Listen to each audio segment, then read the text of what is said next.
What's up, guys? It's your boy T, and Guardians of the Galaxy Volume 3 really surprised me. This movie really showed us that the MCU might not be as far gone as we thought. In my opinion, this is the most emotional movie that I've watched since Endgame, to be honest with you. I'm not saying it's the best project that we've gotten since then.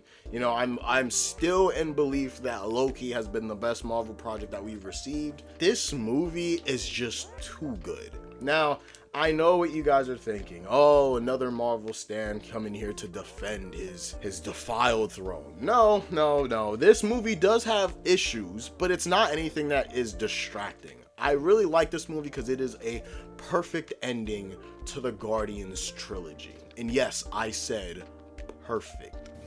It was perfect. Perfect. Everything, down to the last minute details. This movie shows you that people don't have to die in order for a movie to be good.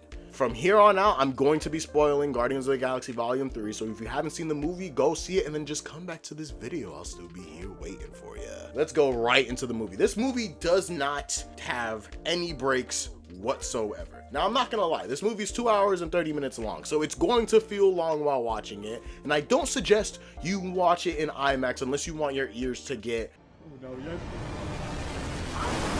touched in ways that's never been touched before. This movie's really good. It starts off with the Guardians on nowhere, pretty much after the events of Endgame, and I think the special. I don't know where the special falls in the chronology. I think it falls before this movie. You follow really Rocket. This is really Rocket's movie, all right, in my opinion. And to be honest, if they just called this movie Rocket Raccoon, I would have been all right with it, because it's really about him. I'm gonna explain the synopsis of the movie. The whole movie, the High Evolutionary is after Rocket, trying to get a hold of his brain because Rocket turns out to be the smartest out of all of his experience.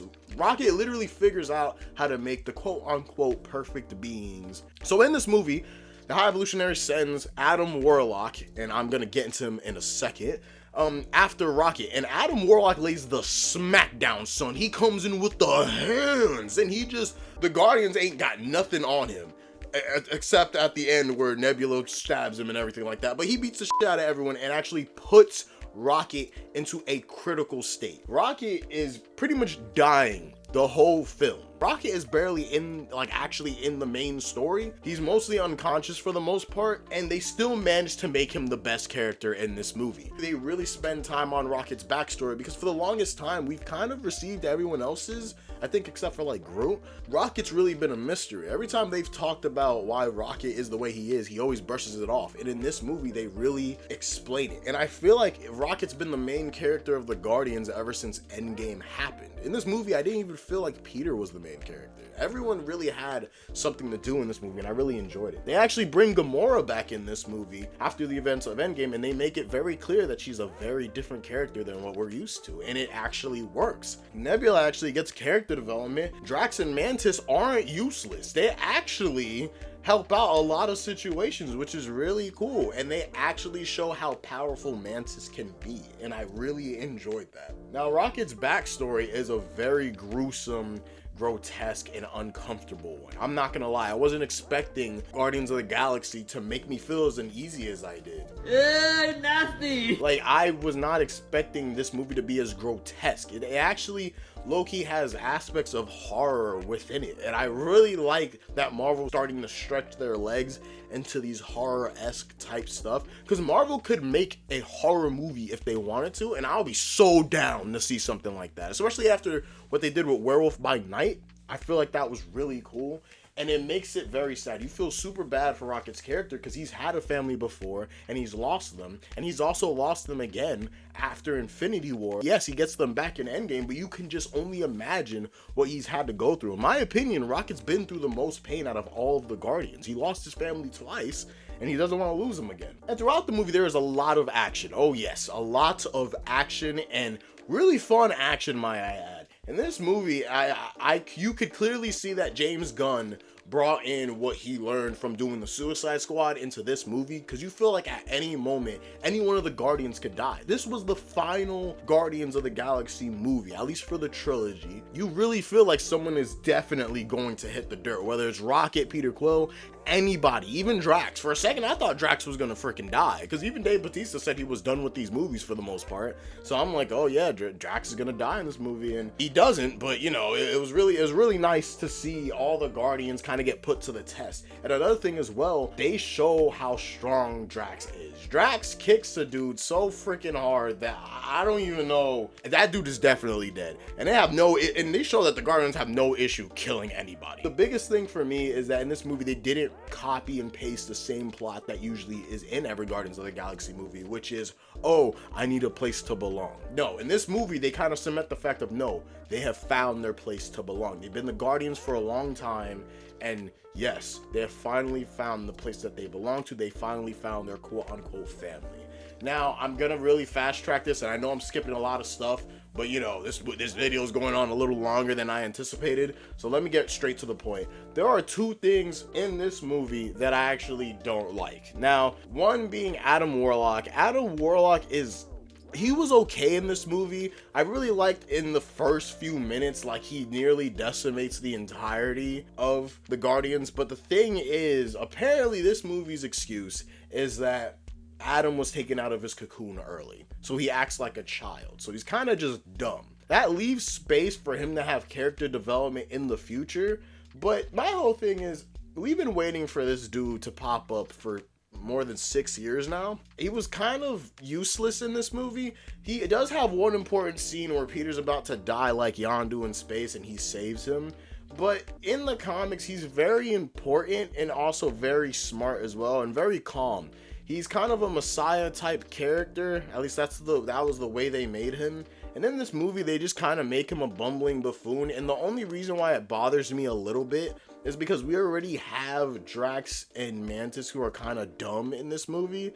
And to add another character that does that really kind of just bothers me. And I personally don't really like the actor that plays him. But, I mean, in this movie, he wasn't that bad. It was just, you know, it just bothered me a little bit. That was my first issue. My second issue was with the High Evolutionary. The High Evolutionary, like, he does fine in this movie.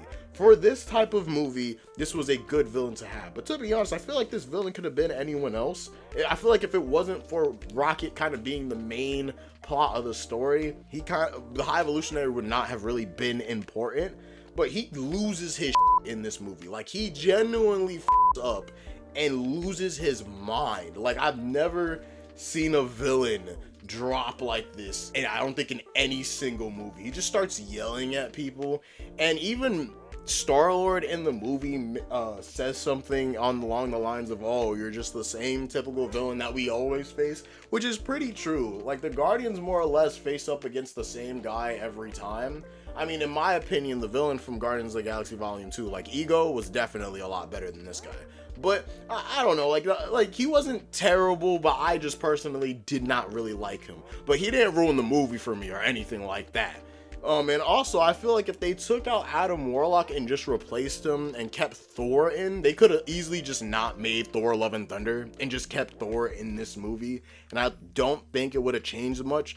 Like, for the scene where Adam's going after Rocket, you can literally just put any one of his other goons in there, make him really strong, and just make up a totally new character. But at the same time, the MCU is not going to have every character the same, so, you know, it's not that bad. And it's not like we're really going to see these characters that much anyway. I mean, minus Adam, because at the end of the movie, they show Rocket being the leader of the Guardians, which leads me into the best part of the movie. They have the perfect ending. Everyone in the Guardians of the Galaxy gets closure for all of their issues. Because you could say, all the Guardians were messed up in one way or another. You know, everyone felt alone in their own way. And at the end of this movie, everyone finally finds what they've been looking for. Star-Lord goes back to Earth. Rocket leads the new Guardians of the Galaxy, which has a pretty cool lineup. Drax is staying with Nebula on Nowhere, and they finally found their purpose into leading Nowhere. Gamora goes back with the Ravagers to find her place in the universe. Mantis goes off somewhere. She pretty much just states that she's tired of doing everything for everyone. She finally gets to go do her own thing. So everyone gets closure. And yes, I'm pretty sure the Guardians will come back. I feel like Nebula and all of them will come back in the future. But if they don't, I'm completely okay with it, because we finally have a Marvel movie that ends off with a happy ending. I feel like lately we haven't been receiving any happy endings for anything. This one ends and you feel happy, you feel good leaving the theater. So if I were to give this movie a score, I would give it an 8.5 out of 10.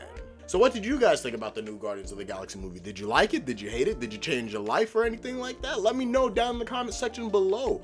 Also, if you guys would like to see, I actually started doing my streams up again. I will be leaving my Twitch down in the description so you could tune in whenever I'm gaming or something like that. You know, you guys could be a part of it. So just click the link in the description and also leave a like on this video if you would like to see more, and also subscribe. And I'll catch you guys next week where we cover all things gaming, comics, and entertainment. Peace.